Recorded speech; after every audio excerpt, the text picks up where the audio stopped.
Vous allez bien? Bon. Ça reste timide, hein?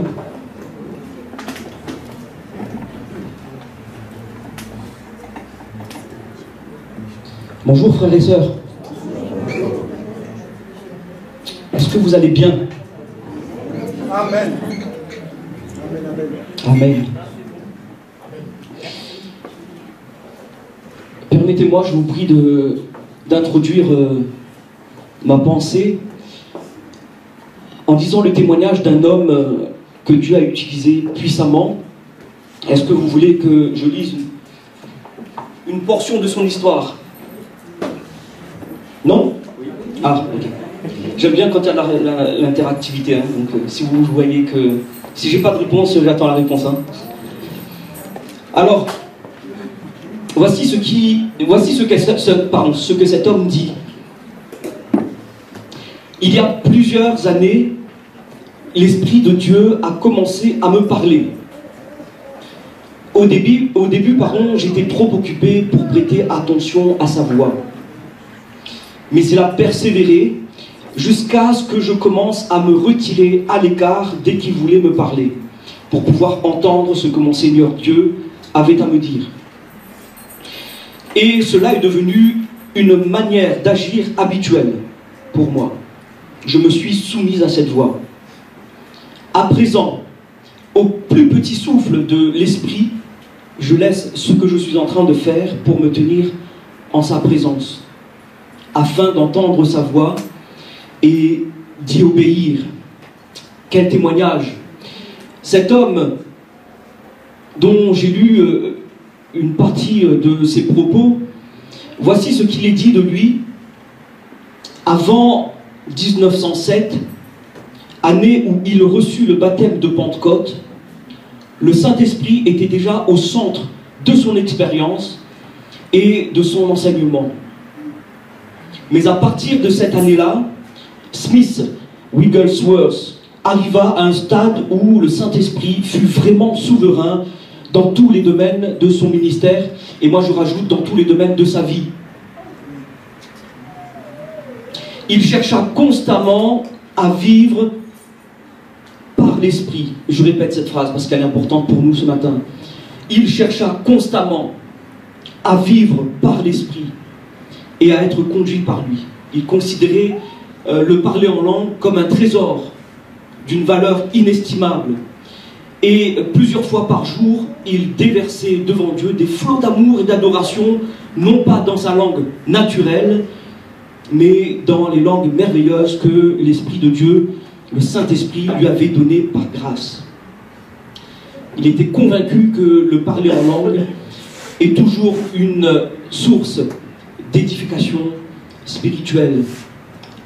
Et je dis Amen. Cet homme, c'est j'arriverai, hein. Wigglesworth Smith. C'est un peu difficile, c'est un dictatif en anglais. Hein. Et cet homme a été particulièrement puissant entre les mains de Dieu. Pour vous donner quelques repères sur cet homme, peut-être que vous ne le connaissez pas, peut-être que vous le connaissez, mais cet homme, lorsqu'il prêchait l'évangile, lorsqu'il a prêché la parole de Dieu, était toujours accompagné de prodiges et de miracles. Et au contact de cet homme, des boiteux, des gens estropiés retrouvaient l'usage de leurs jambes. Ils étaient affermis dans leurs jambes. Au contact de cet homme, le téléphone s'éteignait. Je plaisante. Mais au contact de cet homme, les aveugles voyaient. Même cet homme a été à l'origine, enfin à l'origine, peut-être pas lui, mais c'est Dieu en lui, hein, mais par son ministère, il a ressuscité des morts. Cet homme, Smith Wigglesworth, alors qu'il s'asseyait dans un train, par exemple, les gens qui étaient autour de lui étaient convaincus de péché, sans même qu'il ouvre la bouche. Et il n'est pas question de faire l'éloge d'un homme, vous avez bien compris. Il n'est pas question de glorifier un homme. mais simplement il est question de glorifier la personne de Dieu dans la vie d'un homme. C'est Dieu, c'est Jésus, c'est l'Esprit de Dieu dans cet homme qui a fait qu'il a été un instrument puissant. Et je ne veux pas glorifier Smith Wigglesworth, mais je glorifie Dieu dans sa vie. Et là où je veux nous amener ce matin, ça va être la pensée que je vais vous partager, c'est que nous puissions faire du Saint-Esprit un compagnon de route. Que nous puissions faire de la personne du Saint-Esprit notre maître. Et nous, son outil, comme Wigglesworth. Seigneur, merci pour ta parole qui va être annoncée maintenant. Je te prie pour que tu l'inspires. Je te demande de me faire grâce dans la prédication de ta parole. Et je prie qu'au-delà des mots que je vais utiliser, qu'au-delà de ma parole, que ce soit la parole de Dieu qui soit maintenant répandue dans les cœurs. Par le Saint-Esprit. Donne-nous d'être attentifs et à l'écoute de ta voix maintenant, dans le nom de Jésus. Amen.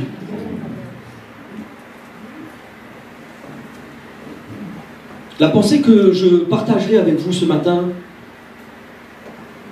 tourne autour de la personne du Saint-Esprit et entre dans le cadre de cette série de messages qu'il y a eu déjà depuis le mois de février maintenant sur le fait de porter du fruit.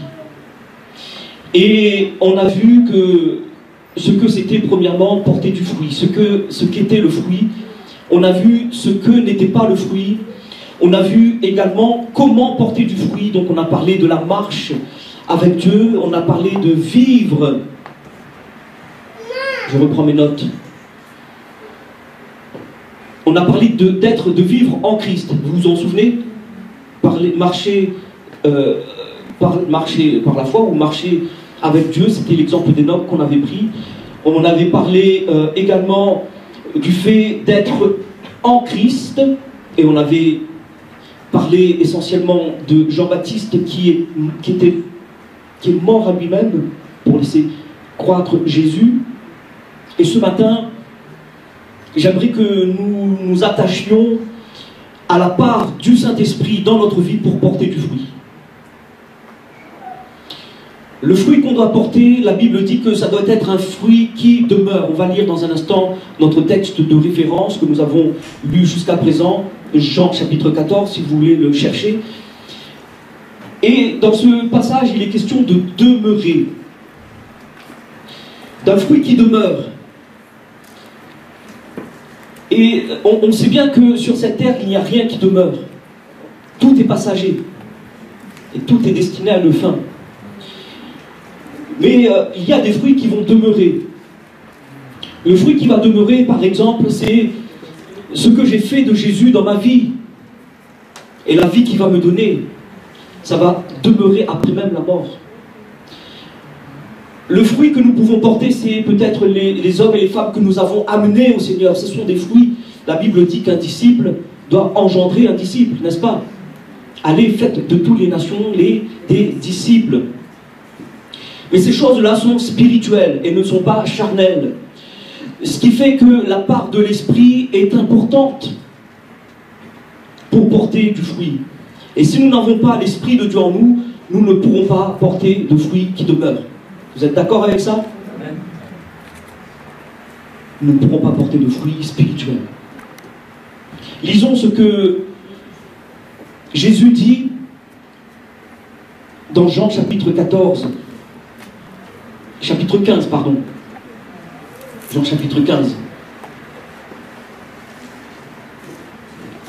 C'est Jésus qui parle. Et il dit, « Je suis le vrai cep, et mon Père est le vigneron. Tout sarment, c'est-à-dire nous, qui est en moi et qui ne porte pas de fruit, il le retranche. Et tout sarment qui porte du fruit, il l'émonde, afin qu'il porte encore plus de fruits. Déjà, vous êtes purs à cause de la parole que je vous ai annoncée. Jésus dit ceci, demeurez en moi, et je demeurerai en vous, comme le sarment ne peut de lui-même porter du fruit, s'il ne demeure attaché au cep. Ainsi, vous ne le pouvez non plus, si vous ne demeurez en moi. Jésus dit, je suis le cep, vous êtes les sarments. Celui qui demeure en moi et en qui je demeure porte beaucoup de fruits, car sans moi, vous ne pouvez rien faire. Au verset 8, si vous portez beaucoup de fruits, c'est ainsi que mon Père sera glorifié. Est-ce que vous voulez glorifier Dieu? Amen. Comme comment il s'appelle, Smith Wigglesworth a glorifié Dieu dans sa vie. Est-ce que nous voulons glorifier Dieu dans notre vie? Alors si vous portez beaucoup de fruits, c'est ainsi que votre Père, que notre Père sera glorifié et que vous serez, Jésus dit, mes disciples. Voyons ce qui est écrit au verset 26. Dans ce contexte du sarment, du cep et du vigneron, dans ce contexte de fruits, Jésus dit aussi cela, quand sera venu le consolateur que je vous enverrai de la part du Père, et il s'agit donc de l'Esprit de vérité qui vient du Père, il rendra témoignage de moi. Il y a donc une part du Saint-Esprit dans le fait de porter du fruit. Regardons ce qu'il y a décrit dans Jean chapitre 14, peut-être une page avant, au verset 16. Dans cette même pensée, Jésus dit, « Et moi, je prierai le Père, et il vous donnera un autre consolateur, ou un autre moi-même, afin qu'il demeure éternellement avec vous. L'Esprit de vérité que le monde ne peut recevoir, parce qu'il ne peut le voir, et parce qu'il ne le connaît pas. Mais vous, vous le connaissez, car il demeure en vous, et il sera en vous. Amen. Amen.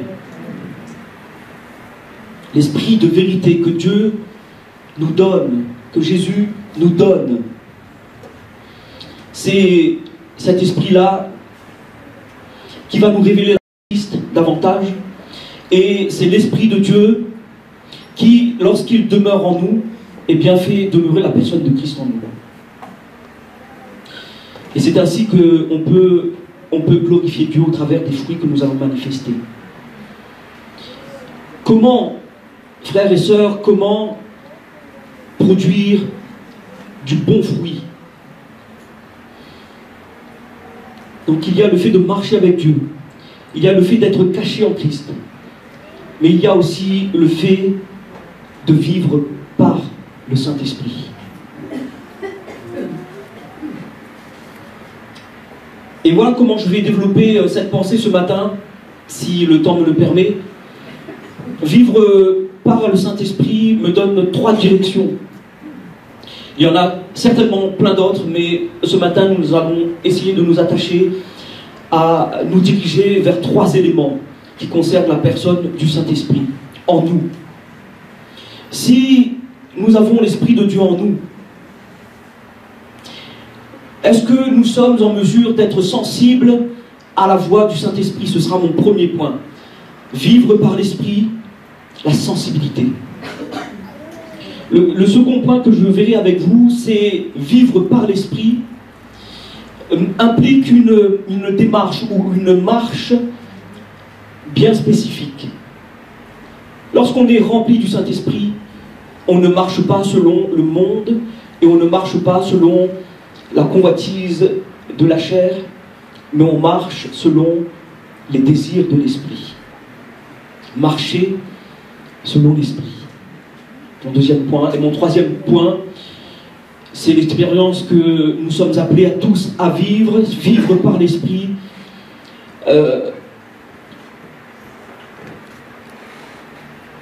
doit nous engager à vivre une expérience qu'on appelle le baptême du Saint-Esprit. Alors je commence, si vous permettez, sur le fait de cultiver sa sensibilité à la voix du Saint-Esprit. La Bible dit que le Saint-Esprit, c'est celui qui nous parle.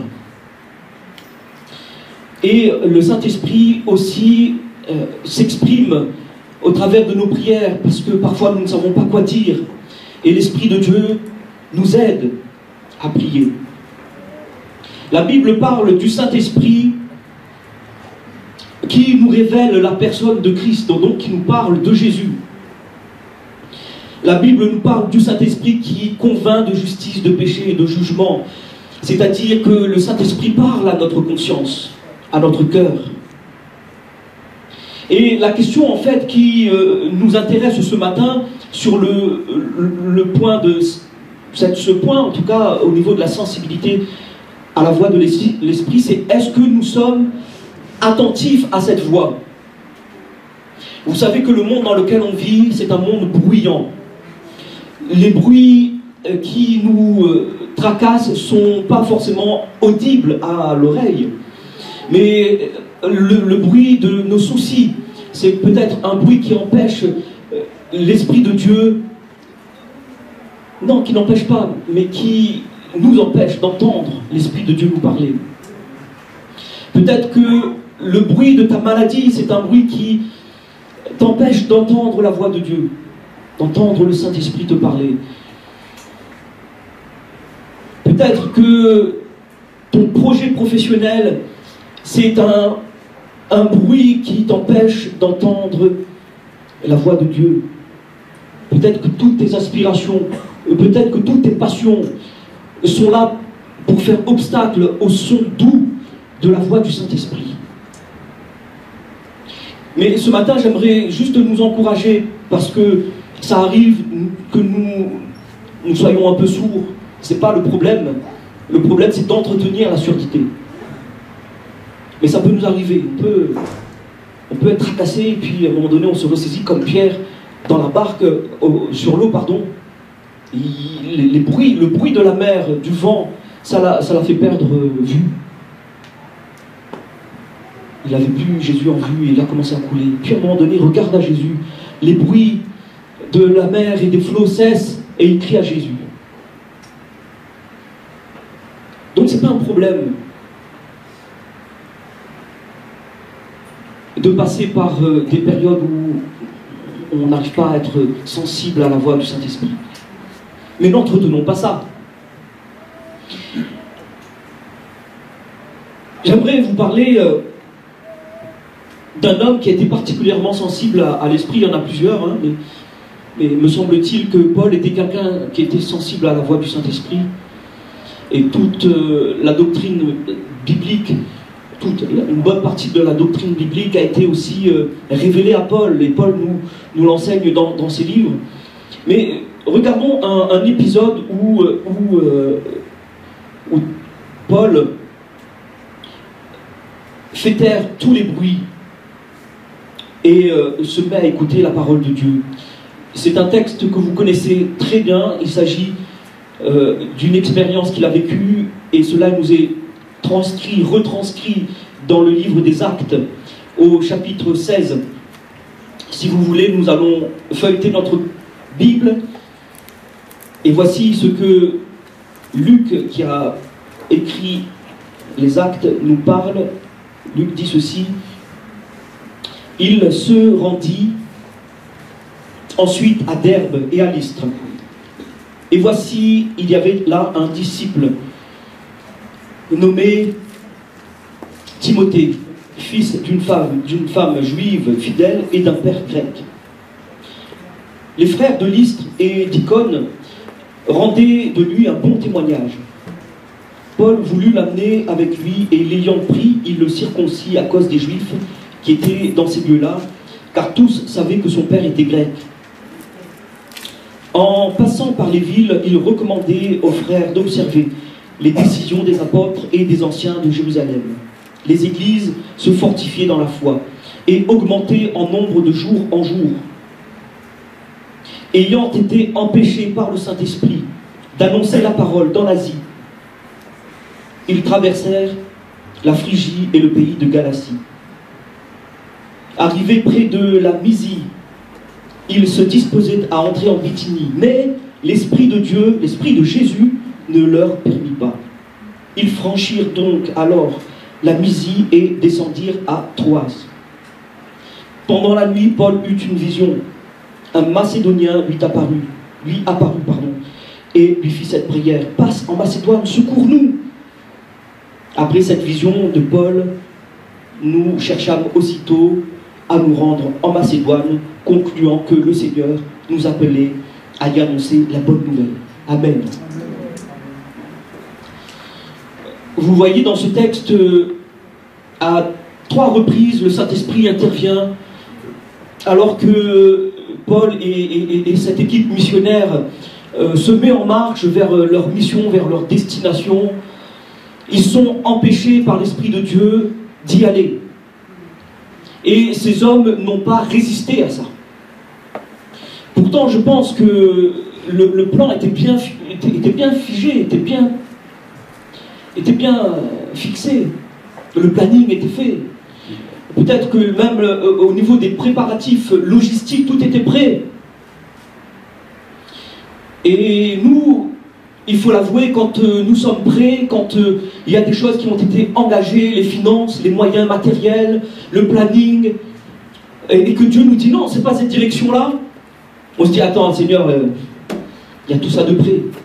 Et parfois on dit même pas ça, on dit ah non, ça ne doit être pas une parole de Dieu parce que tout est prêt, le feu est vert, tout est prêt. Il y a trop de moyens qui ont été engagés. Et pourtant, Paul ne résiste pas à la voix du Saint-Esprit.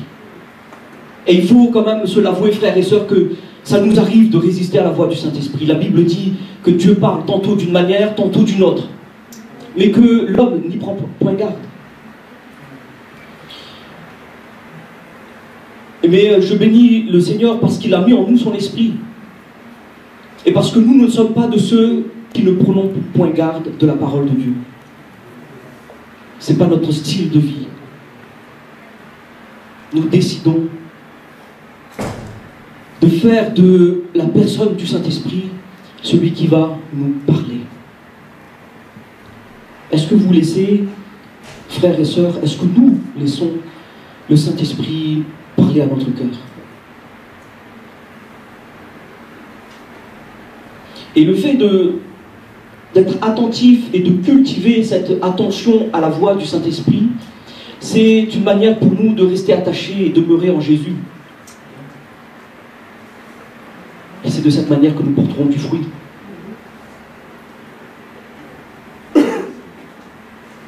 À 3 reprises, le Saint-Esprit ne leur permet pas. Première fois, on voit le Saint-Esprit ne leur permet pas. Deuxième fois, on entend la même chose, ayant été empêchés par le Saint-Esprit. Et puis, une 3e fois, c'est Paul qui reçoit une vision. Et il voit un Macédonien l'appeler. Il ne va pas résister. Parfois, nous sommes aveuglés à cause de nos propres bruits. Nous sommes sourds à cause de nos propres bruits à l'appel de détresse qu'il y a dans notre voisinage, qu'il y a dans notre travail, qu'il y a dans notre établissement scolaire, qu'il y a même dans l'église. Parfois, on ne voit pas notre frère, notre sœur. On n'est pas sensible à la détresse. Et le Saint-Esprit, c'est aussi cette personne qui va nous amener à être sensible à la détresse de ton prochain. Pourquoi? Parce que le Saint-Esprit, c'est Dieu. Et parce que Dieu est amour. Et parce que Dieu aime ton frère. Dieu aime ta sœur. Dieu aime ton collègue. Dieu aime ton voisin. Et quand l'amour, quand nous sommes sensibles à la voix de l'Esprit, nous sommes aussi sensibles à ça, à notre prochain. Ne nous faisons pas, frères et sœurs, du tort les uns les autres. Mais soyons sensibles à l'esprit que Dieu a placé dans le cœur de ton frère et de ta sœur. Ça ne fait pas de nous des hommes et des femmes parfaits et parfaites, mais ça fait de nous des frères et des sœurs. L'esprit de Dieu qui parle à notre esprit, qui atteste que nous sommes enfants de Dieu. Mais dans ce Dieu, je ne suis pas être le seul à être Dieu. Tu n'es pas le seul à être enfant de Dieu. Nous sommes enfants de Dieu si nous avons reçu Christ en nous. Et si nous sommes tous enfants de Dieu, ça veut dire que nous sommes des frères et des sœurs. Alléluia. Et que la communion fraternelle ne se vit pas simplement en venant à l'église le dimanche matin. Mais c'est aussi d'être sensible à la voix du Saint-Esprit qui peut-être nous conduit à prier, peut-être nous réveille la nuit, peut-être que nous interpelle en conduisant. Prie pour un tel. Pense à un tel. Soyons sensibles à cette voix de l'Esprit. Vivre par l'Esprit, c'est être sensible à la voix du Saint-Esprit. Quelqu'un dit, marcher selon l'Esprit nécessite une obéissance totale à Dieu et une bonne sensibilité à la voix du Saint-Esprit. En effet, celui qui est né de l'Esprit est comparable au vent, et la Bible dit que le vent souffle où il veut, tu en entends le bruit, mais tu ne sais pas d'où il vient ni où il va. Et il en est ainsi de tout homme qui est né de l'Esprit, qui a reçu Jésus en lui. Donc, tous ceux qui ont reçu Jésus ont l'Esprit de Dieu en eux. Et c'est cet Esprit qui nous rend capables d'être sensibles à ce que Dieu veut pour nous. Et je termine cette partie en nous posant cette question, est-ce que nous sommes sensibles à la voix du Saint-Esprit? Soyons honnêtes, hein, moi je le dis, je ne le suis pas. Je ne le suis pas assez. Et je crois que comme toute chose spirituelle, comme tout fruit, comme toute semence, comme toute chose, on doit s'exercer à ça. On doit s'exercer intentionnellement et se dire, on va maintenant faire taire tous les bruits et prendre un temps maintenant, qu'est-ce que Dieu veut me dire? Qu'est-ce que Dieu veut me dire? Et des fois c'est dans le silence, il n'y a pas besoin de bruit. Des fois c'est en lisant la parole de Dieu. C'est souvent en lisant la parole de Dieu. On ne peut pas dire tout le temps. C'est lorsque un frère, une soeur te parle. C'est lorsque les temps et les circonstances nous parlent que Dieu utilise pour nous parler. C'est au travers des dons spirituels. Il y a plein de moyens par lesquels Dieu parle.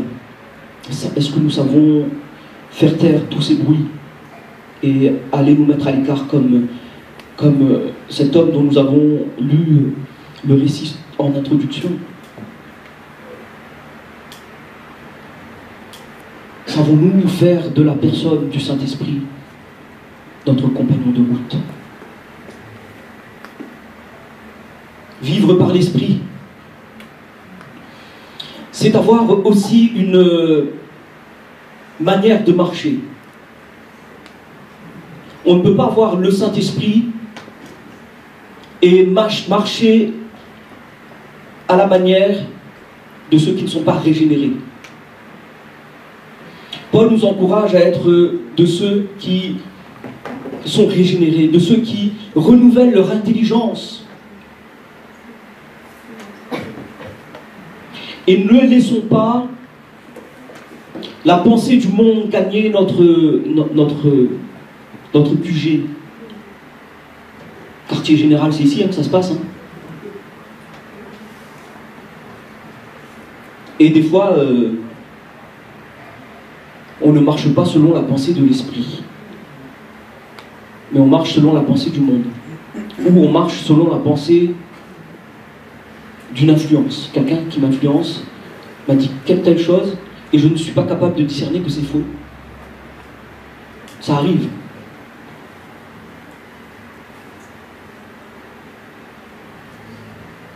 Nous ne sommes pas appelés à marcher selon le monde. Marcher selon les désirs du Saint-Esprit, les désirs du Saint-Esprit qui, je le répète, sont contraires à nos désirs charnels. Et la question que je nous propose ce matin, c'est celle-ci, c'est quelle est ma manière de marcher? Quelle est ta manière de marcher? Ou du moins, quel est ton style de vie? C'est Paul qui dit aux Galates, Si nous vivons par l'Esprit, alors comment on fait? On marche selon l'Esprit. Amen. Est-ce que vous avez reçu la vie de Dieu en vous? Est-ce que nous avons reçu la vie de Dieu en nous?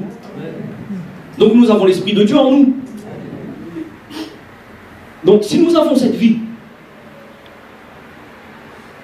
nous marchons selon cette vie. Et je reviens à ce que je disais dans les messages précédents. Un pommier ne peut pas porter de poire. Nous avons reçu l'Esprit de Christ en nous. Nous ne pouvons pas marcher selon le monde, même si nous y sommes, et il faut que nous y soyons, parce que c'est comme ça que Dieu œuvre dans le monde. Lisons Galates. Nous avons déjà lu un extrait, mais allons un peu plus loin, dans Galates, chapitre 5.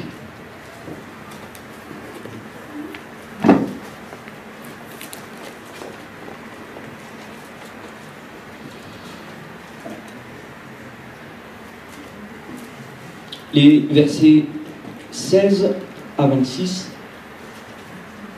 Paul conseille à l'église qui se trouve en Galatie,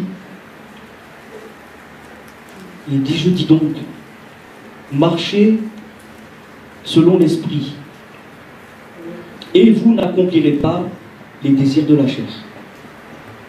Wow. Cette phrase, elle suffit en vrai, mais est-ce que parfois on se pose la question: Seigneur, c'est dur, j'arrive pas, je suis tenté, je succombe à la tentation, j'arrive pas, c'est plus fort que moi. C'est plus fort que moi, je n'y arrive pas. Et Paul parle de cette loi qu'on appelle la loi du péché, qui nous dépasse, qui est plus fort que nous. Nous n'avons aucune puissance face au péché si ce n'est le sang de Jésus. Et si ce n'est l'Esprit de Dieu en nous. Alors parfois on se pose la question: Seigneur, comment faire? Je n'arrive pas à me débarrasser de ce péché. On est sincère devant Dieu, on l'aime, mais le péché s'attache à nous, comme Paul le dit. Et Paul donne un secret. Et il dit: vous ne voulez pas accomplir les désirs de la chair? Alors, marchez selon l'Esprit. Il faut entretenir ça. Parce que l'Esprit de Dieu, c'est une personne. C'est quand vous maltraitez une personne, la personne, elle ne va pas venir vous coller. Hein. Quand on maltraite une personne, quand on méprise une personne, elle va venir une fois, deux fois, trois fois, et puis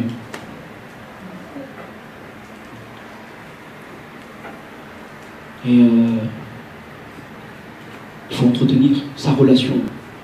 Comme un homme entretient sa relation avec sa femme, comme une femme entretient sa relation avec son mari. Rien n'est acquis, hein. Rien n'est acquis. C'est toujours en travail. Le mariage, je ne suis pas marié, hein, mais j'ai eu de bons conseils. Mes parents sont toujours mariés. C'est une grâce de Dieu.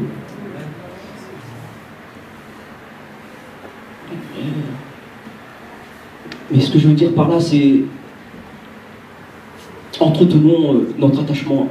Chérissons en fait Jésus. Chérissons la personne du Saint-Esprit en nous. Aimons le Saint-Esprit. Et quand on aime le Saint-Esprit, on n'aime plus le monde. Et quand on n'est pas trop... notre amour pour le Saint-Esprit est là, mais c'est pas très développé.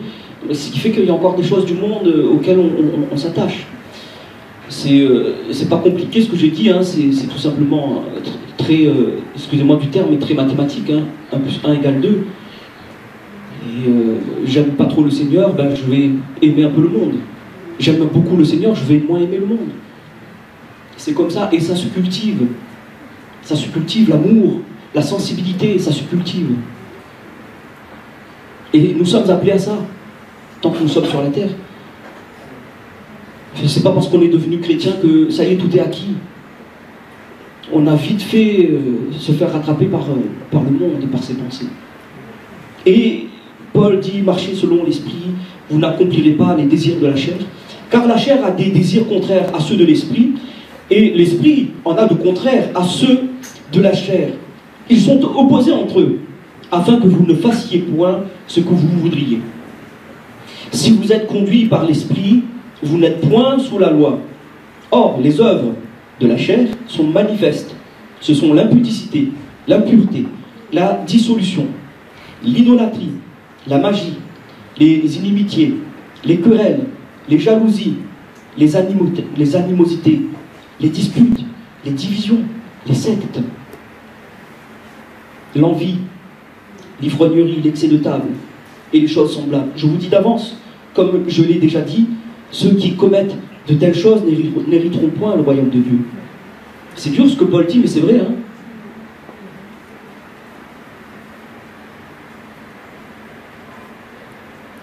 Ça ne nous arrive pas de nous disputer, soyons honnêtes. Mais l'honnêteté doit nous amener au pardon. On peut être honnête en disant, oui, je vois, ah ouais, le lui là, non, c'est pas bon ce qu'il fait. Peut-être. Mais toi, c'est bien ce que tu fais. Excusez-moi, je n'avais pas prévu de prendre ce ton-là.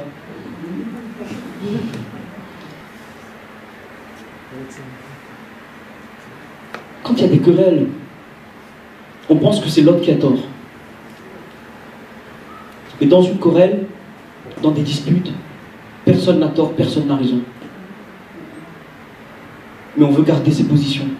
On campe sur ses postures. Et Dieu ne peut pas nous amener plus loin et porter du fruit. Il y a des choses qu'il faut régler pour aller plus loin. Et je crois que Dieu nous aide. C'est par amour qu'il nous le dit.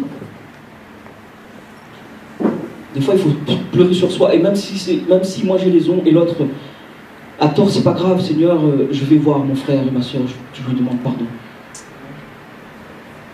Et ça, c'est le chemin pour la bénédiction. C'est le chemin pour la bénédiction. Pour l'Église. Pour toi aussi, parce que parfois entretenir des querelles, ou entretenir des disputes, ou entretenir une position, ça ne fait pas du mal peut-être au prochain, ça fait du mal à nous-mêmes. Vous savez pourquoi ça nous fait du mal? Il y a comme une résistance, un combat intérieur. Parce qu'il y a l'Esprit de Dieu en nous. Et qui dit, mais ça, c'est pas moi. Mais on résiste, alors ça nous fait du mal. Parfois on résiste 1 heure, 2 heures. Parfois on résiste 1 mois, on résiste 1 année, on résiste 10 ans. Et on dit, les choses anciennes sont passées, toutes choses sont devenues nouvelles, mais en fait on garde le passé. Tout ça, c'est pas écrit dans mes notes. Hein. Je pars selon ce que j'ai sur le cœur.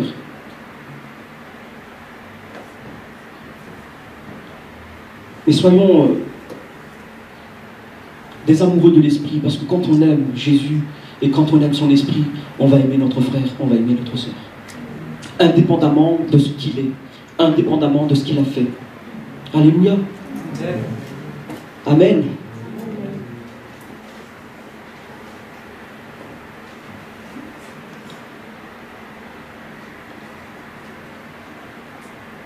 Paul continue, il dit ceci, le fruit de l'esprit c'est quoi alors? Il a détaillé un peu Amen. J'aime beaucoup ce verset.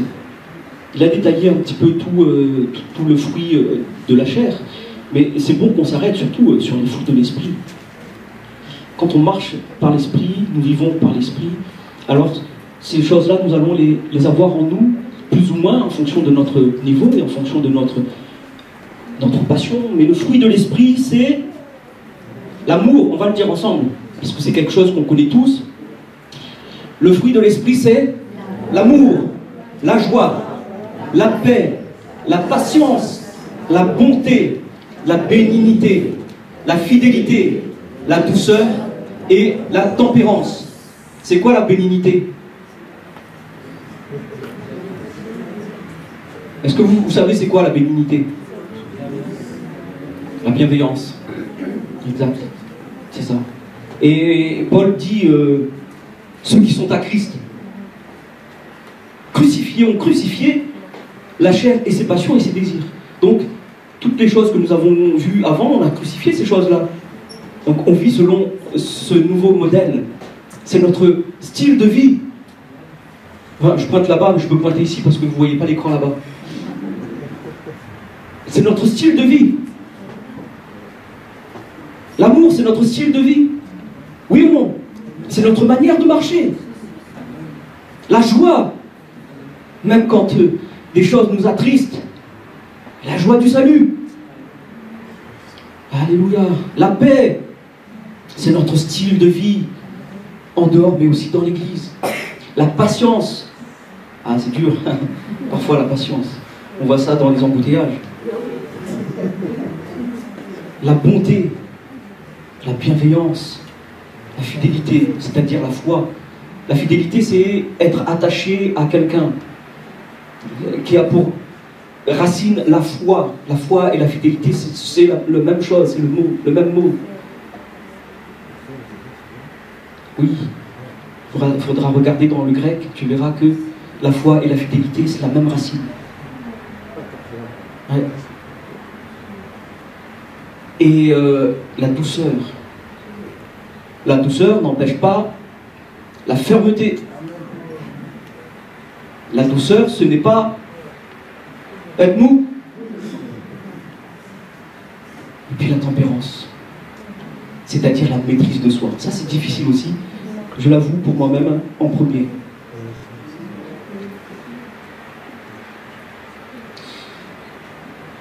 Et Paul conseille aux Éphésiens, il dit: soyez au contraire remplis de l'esprit, entretenez-vous par des psaumes, par des hymnes, par des cantiques spirituels, en chantant et en célébrant de tout votre cœur les louanges du Seigneur.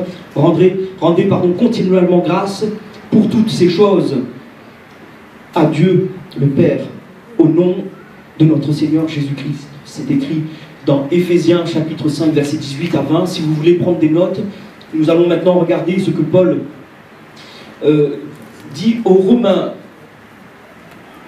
Paul, c'est un bon conseiller. Je pense qu'il a été au pied de Jésus, du Maître. Paul lui-même dit: soyez mes imitateurs. Je pense qu'il avait de quoi dire ça. Hein. Comme moi je le suis de Christ, il le dit. Et Paul, quand il parle aux Romains, il dit ceci au chapitre 8, verset 5. Et Paul dit: ceux en effet, qui vivent selon la chair s'affectionnent des choses de la chair, tandis que ceux qui vivent selon l'esprit s'affectionnent aux choses de l'esprit. C'est ce que nous avons vu quelques lignes plus haut. Et l'affection de la chair, c'est la mort, tandis que l'affection de l'esprit, c'est la vie, c'est la paix.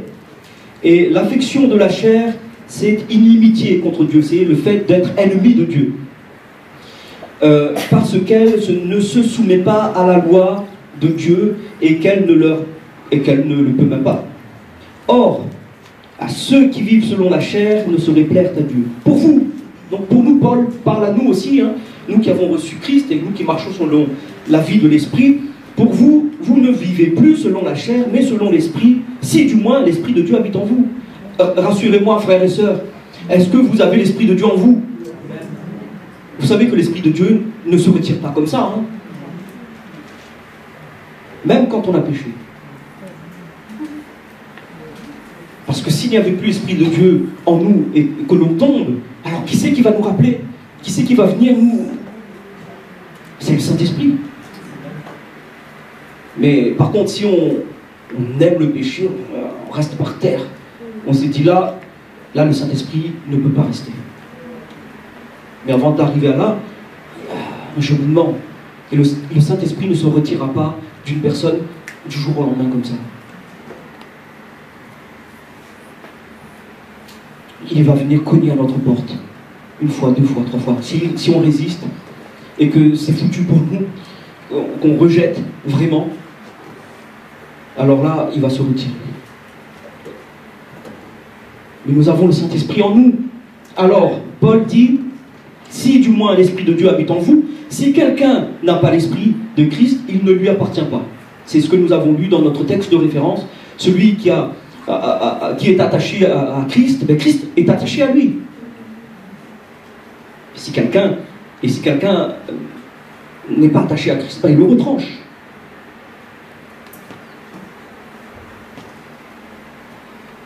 Et si Christ est en vous, le corps, il est vrai, est mort à cause du péché, mais l'esprit est vie à cause de la justice. Et si l'esprit de celui qui a ressuscité Jésus d'entre les morts habite en vous, celui qui a ressuscité Christ d'entre les morts rendra aussi la vie à vos corps mortels par son esprit qui habite en vous. Alléluia. L'esprit de Dieu habite en nous, ça nous donne un style de vie, ça nous donne une manière de marcher. Et quand on marche selon l'esprit, alors on marche vers notre destination, c'est-à-dire le ciel. Vous êtes d'accord avec ça ou pas? Eh oui, c'est l'Esprit de Dieu qui va nous ressusciter. Hein? C'est l'Esprit de Dieu qui a ressuscité Christ. Mais moi, je suis à chaque fois ébahi quand je lis ce verset. L'Esprit qui a ressuscité Jésus, eh ben, c'est le même Esprit qui habite en nous. Donc on ne peut pas dire « Ah, je suis faible, je suis faible ». Non, l'Esprit de Dieu en nous, c'est une puissance. Alléluia. Et frères et sœurs, affectionnons-nous davantage aux choses de l'esprit, nous allons moins aimer les choses du monde. Et comme un refrain, j'aimerais simplement dire encore une fois, faisons de la personne du Saint-Esprit notre compagnon de route. Amen. Et si l'Esprit de Dieu habite en nous, s'il nous rend capable d'être sensibles à sa voix, s'il nous rend capable de marcher selon un style de vie qui correspond à la vision de Dieu, eh bien, sachez que l'Esprit de Dieu qui habite en nous, c'est une chose. Mais il y a une expérience que tout chrétien doit vivre, donc toute personne qui a reçu le Saint-Esprit en lui, en elle, doit vivre une expérience qui n'est pas une option. Cette expérience ne va pas conditionner notre salut. Mais cette expérience va conditionner notre vie chrétienne. Et cette expérience, c'est le baptême du Saint-Esprit. Que beaucoup relèguent à la seconde, troisième, peut-être 10e place. Paul, lorsqu'il va à la rencontre des disciples qui venaient de se convertir, il posait cette question: avez-vous reçu le Saint-Esprit? Avez-vous reçu le Saint-Esprit? On n'a même pas entendu parler qu'il y a un Saint-Esprit. Ça, c'était les gens. Je vais prendre mes notes. C'était les gens.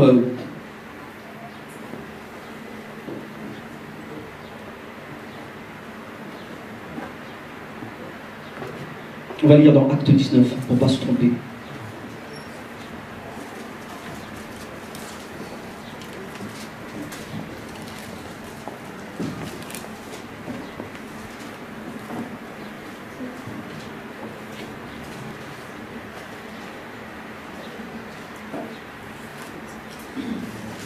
C'était les gens qui étaient à Éphèse.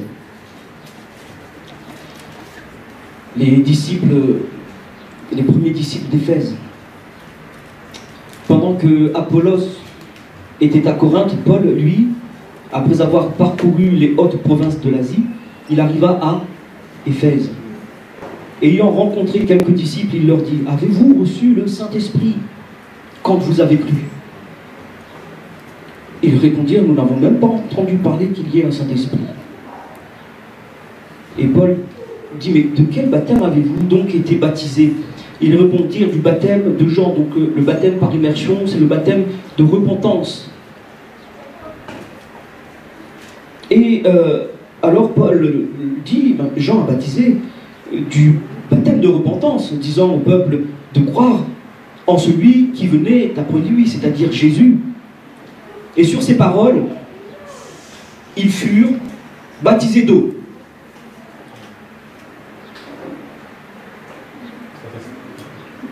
Ouais. Il n'y a pas trop de réaction. C'est les enfants qui déconcentrent. Alors on va faire taire les bruits, on va être sensible, on va mettre en application la parole de Dieu. Alors sur ces paroles, ils furent baptisés d'eau. Réaction.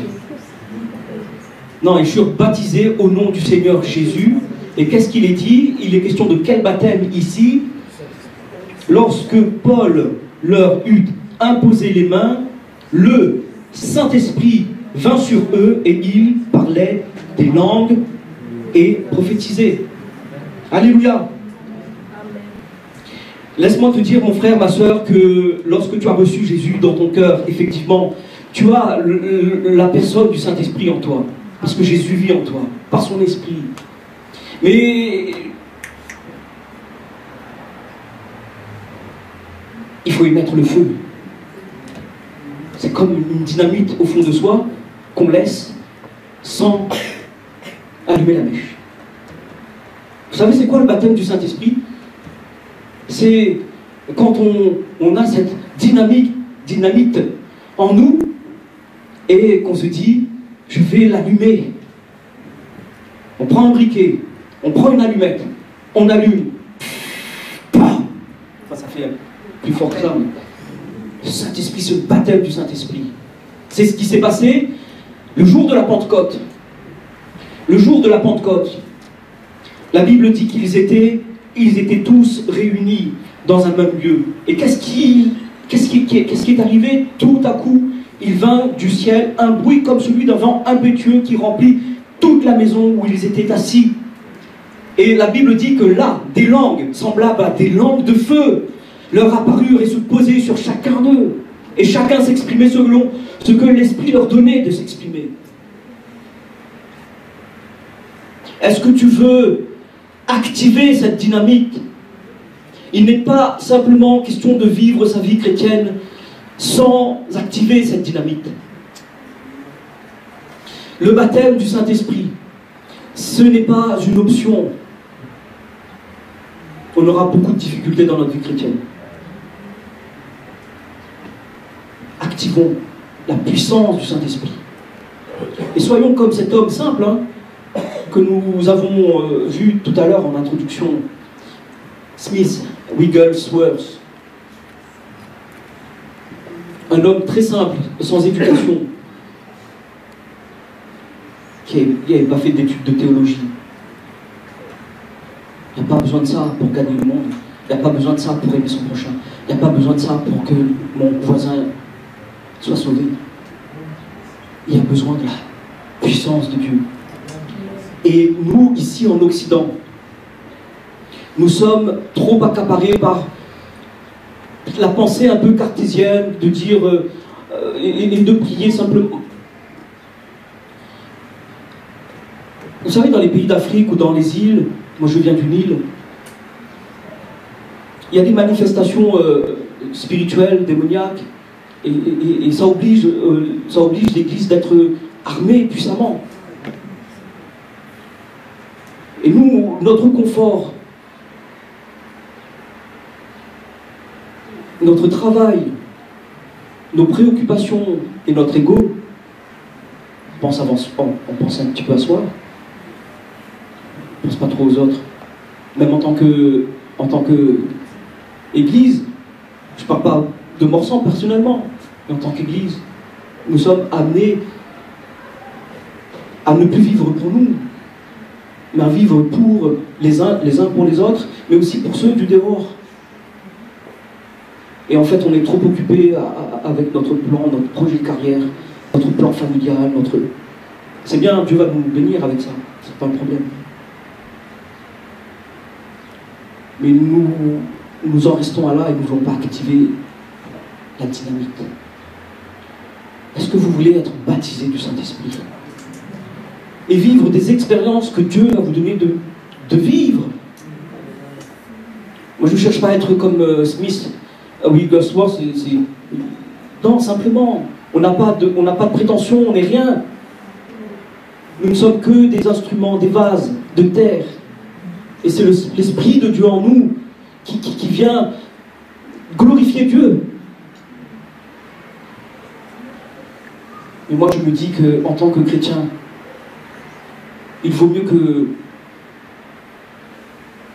je m'attache à vivre les expériences que Dieu a prévues pour moi, plutôt que je me concentre sur mes propres affaires.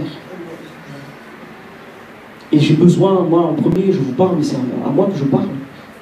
J'ai besoin d'activer, de réactiver la puissance de Dieu dans ma vie. Quand je vais au boulot, de dire, Seigneur, même si je ne parle pas, que les gens soient étonnés de ma manière de marcher, de vivre, soient touchés par ma démarche. Que je puisse être un instrument, tout simplement. Je ne veux pas être un truc glorieux, c'est pas ce que je cherche. Non, simplement, Seigneur, baptise-moi de ton Saint-Esprit. Alléluia. Baptise-nous de ton Saint-Esprit. Est-ce qu'on peut le dire, Seigneur? Baptise-nous de ton Saint-Esprit. Alléluia. Alléluia. Amen. Ça, c'est ce qui s'est passé au 1er siècle, 30 ans. Les années 30 du 1er siècle. Mais vous savez que l'Esprit de Dieu n'est pas mort. Au 20e siècle, 1900, c'est au premier jour du 20e siècle. Et quelque part dans la ville de Topeka, dans le Kansas, aux États-Unis, qu'il faut se rendre pour voir naître le réveil de Pentecôte. Ça, c'est notre histoire à nous, hein, frères et sœurs. Charles Parham, il s'appelle, c'est un pasteur méthodiste, regroupe plusieurs dizaines d'étudiants autour d'une grande doctrine de la Bible, des grandes doctrines de la Bible. Mais laissons-le parler, voilà ce qu'il dit. En décembre 1900, nous passâmes l'examen sur les sujets de la repentance, la conversion, la consécration, la sanctification, la guérison et le prochain retour de notre Seigneur Jésus. Nous étions parvenus dans notre étude aux problèmes contenus dans le chapitre 2 du livre des Actes des Apôtres que nous venons de lire. Je croyais que notre expérience devait s'accorder avec la parole de Dieu. Est-ce que nous voulons que notre expérience s'accorde avec la parole de Dieu? Eh bien, voilà ce que dit Parham. Aussi, j'enjoignis, c'est-à-dire j'encourageais les élèves d'étudier ce que la Bible disait concernant le baptême du Saint-Esprit. Nous sommes au matin, donc 3 jours après, nous sommes au matin du 31 décembre 1931, décembre, dernier jour de l'année, aux environs de 10 heures. Les étudiants se retrouvent pour communiquer leurs conclusions. Ils sont unanimes. La véritable preuve du baptême dans le Saint-Esprit, c'est le parler en langue. Aussitôt, ils se mettent à prier et à chercher le Seigneur. Le lendemain, c'est le 1er janvier 1901, une étudiante qui s'appelle Agnès Osman demande à Charles Parham de lui imposer les mains pour recevoir le Saint-Esprit. À peine Parham a-t-il imposé les mains sur la jeune fille qu'elle est remplie de la puissance de Dieu et se met à parler en langue. Est-ce que c'est l'expérience que nous voulons vivre? En quelques jours, ces étudiants sont tous remplis du Saint-Esprit et avec Parham se mettent à prêcher dans plusieurs États du Nord. Et puis il y a eu ce qu'on appelle dans l'histoire la rue Azusa Street. Azusa Street, pour ceux qui connaissent un petit peu l'histoire, en 1905, Charles Parham est secondé par un prédicateur noir qui s'appelle William Seymour. Il va devenir un puissant instrument de Dieu. L'école biblique ayant été déplacée, Seymour exerce son ministère dans une chapelle en ruine à Los Angeles, au 312 rue Azusa. Et c'est là que l'église, c'est de cette église abandonnée que va jaillir le réveil mondial de Pentecôte. En 1906, c'est notre histoire ça. Les réunions commencent à 10 h le matin et finissent à minuit. Un réveil. Puis une nouvelle.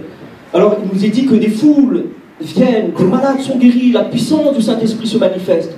Les gens sont étonnés de voir que toute distinction, de voir que toute distinction de race a disparu. Des blancs, des noirs adorent le Seigneur. Rappelez-vous le contexte des États-Unis à cette époque. Blancs, noirs adorent le Seigneur, parlent en langue, exercent les dons de prophétie. À ce moment-là, ni Charles Parham, ni Seymour n'ont l'intention de fonder une église. Au contraire, ils travaillent au réveil dans leur communauté. Et puis, notre dénomination est née là. Mais bientôt, ils sont rejetés dans l'obligation de fonder une nouvelle dénomination. Ainsi, l'église pentecôtiste ne tarde pas à voir le jour et à s'accroître. En 1908, on compte 28 000 croyants pentecôtistes dans les États d'Amérique du Nord. Dans de nombreux pays, le feu de Pentecôte embrasse des milliers de croyants, comme en Suède, en Russie, en Australie, en Afrique du Sud, dans les îles britanniques et bien d'autres encore. En 1914, l'Église prend le nom d'Assemblée de Dieu et ne cesse de manifester la croissance qu'on lui connaît encore aujourd'hui. J'arrête là la lecture. C'est notre histoire. C'est notre identité. Et le Saint-Esprit ne doit pas être en dehors de notre vie, ne doit pas être en dehors de l'Église, ici, à Morsan. Parce que l'Église de Morsan, c'est une Église ADD de Pentecôte. Et nous qui y sommes, nous sommes attachés à nos racines, qui sont bibliques et profondément bibliques. Soyons baptisés du Saint-Esprit. On va se lever, on va prier. Alléluia.